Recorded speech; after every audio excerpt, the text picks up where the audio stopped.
Hi అందరికీ, ఎలా ఉన్నారు? నేనైతే చాలా బాగున్నాను. మీరు కూడా చాలా బాగున్నారు అనుకుంటున్నాము. ఈరోజు అయితే సండే కదా అని చెప్పి నిడదవోలు మా పెద్దత్తగారి ఇంటికి వెళ్దాం అనుకున్నాము. ఇలా అనుకున్నామో లేదో మాతో పాటు మా ఆడపడుచు వాళ్ళ పిల్లలు కూడా తయారయ్యారు. ఇంకెందుకు లేటు, చలో వెళ్దాం అనుకున్నాము. బయటకు వచ్చి బస్ కోసమైనా వెయిట్ చేస్తుంటే ఈలోపు కార్ అయితే వచ్చింది.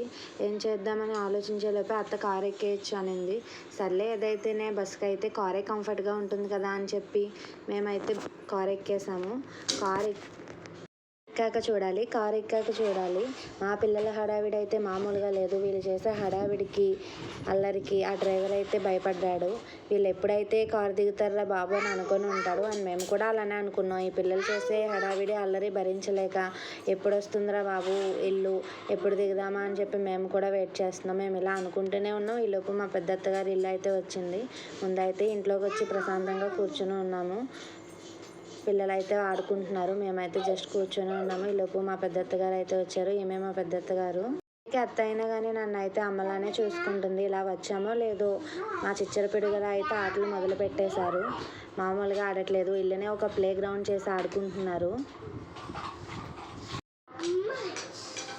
మా చిన్నోడు ఇంకా సంజయ్ వీళ్ళైతే బయట కూర్చున్నారు. వీళ్ళు చూడండి, అక్క చెల్లెళ్ళు సమ్మక్క అండ్ సారక్క, మా పెద్దత్త అండ్ మా చిన్నత్త. వీళ్ళ కబుర్లు, వీళ్ళ ముచ్చట్లు అయితే ఇప్పట్లో అయ్యేలా లేవు. మన వీడియో అంతా అయిపోతుంది కానీ వీళ్ళ కబుర్లు అయితే అయ్యేట్లేవు. అండ్ వీళ్ళు మాట్లాడుతూనే ఉన్నారు. అండ్ ఈలోపు మా పిల్లలు అయితే బయట స్కిప్పింగ్ ఆడుతున్నారు. వీళ్ళ కాళ్ళు అస్సలు కుదురుండవు. ఒక్క ఆట కాదు, రెండు కాదు, ఆడుతూనే ఉంటారు. నా కాళ్ళు కూడా అసలు కుదురుండదు. ఈలోపు వంటగది నుంచి వచ్చే గుమ్మగుమ్మలు వెళ్ళి ఏం చేస్తున్నారా అని చూసొద్దామని చెప్పి వెళ్ళాను. వెళ్ళేలోపే మేము ఆడపడుచు, మా పెద్దత్తగారి కూతురు, ఈమె వంటలు అయితే చాలా బాగా చేస్తుంది. ఏం చేస్తుందని ఆరాటంతో వెళ్ళి చూసేసాను. అవి చూడడం సంగతి పక్కనెడితే ఎప్పుడు పెడతారో తిందామా అని చెప్పి ఎదురు చూస్తున్నాను. చూడండి, పెట్టడానికి అన్నీ రెడీ చేసి ఉంచారు. నేను మీకు ఇవన్నీ చూపిస్తాను, ఒకసారి చూడండి. ఇది వచ్చేసి mutton biryani and mutton curry and raita.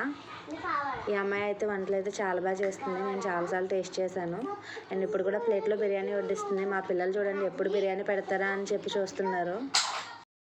మా బుడ్డలు చూడండి ఎలా చూస్తున్నారో. ప్లేట్లో బిర్యానీ నాకే పెడుతుంది అన్నట్టు చూస్తున్నాడు. కానీ ఆ బిర్యానీ ప్లేట్ ఏమో మా అత్తకి ఇచ్చేసింది. మా అత్త ఏమో అప్పుడే నేను తిన్నాను అంటుంది. లేదు, తినాల్సిందే అని చెప్పి మా అత్తకి ఇచ్చేసింది. సరే, తర్వాత ప్లేట్ అన్నా నాకు ఇస్తారేమో అని చెప్పి మా హర్షగాడు అలా ఆతృతగా చూస్తూనే ఉన్నాడు. చూడండి, అత్త ఎంత వద్దంటున్నా కానీ బలవంతంగా పెడుతుంది. మా పెద్దత్తగారి ఇంటికి వచ్చామంటే కడుపు ఖాళీ చేసుకొని రావాలి. ఎందుకంటే వెళ్ళేప్పుడు కడుపు ఫుల్ చేసుకొని వెళ్ళాలంటే ఇంటి దగ్గర మనం ఏం తినకుండా రావాలి. ఏమైనా తినొచ్చామంటే ఏమీ తినలేము.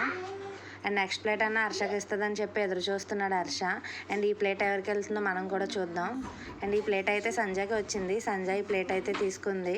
అండ్ నెక్స్ట్ ప్లేట్ ఎవరికి వస్తుందని చెప్పి మా హర్ష ఇంకా గౌతమ్ ఇద్దరు ఎదురు చూస్తున్నారు. ప్లేట్ నీకా నాకా అని చెప్పి ఎదురు చూస్తున్నారు. అండ్ ఈ ప్లేట్ కూడా హర్షకు వచ్చేయట్లేదు. ఈ ప్లేట్ కూడా మనం అనుకున్నదే జరిగింది. ఈ ప్లేట్ అయితే గౌతమ్కి వెళ్ళిపోయింది. అండ్ నెక్స్ట్ ప్లేట్ వచ్చేసి పాపం ఈసారి ప్లేట్ అయినా హర్షకు వస్తుందో లేదా అని చెప్పి ఎదురు చూస్తున్నాడు.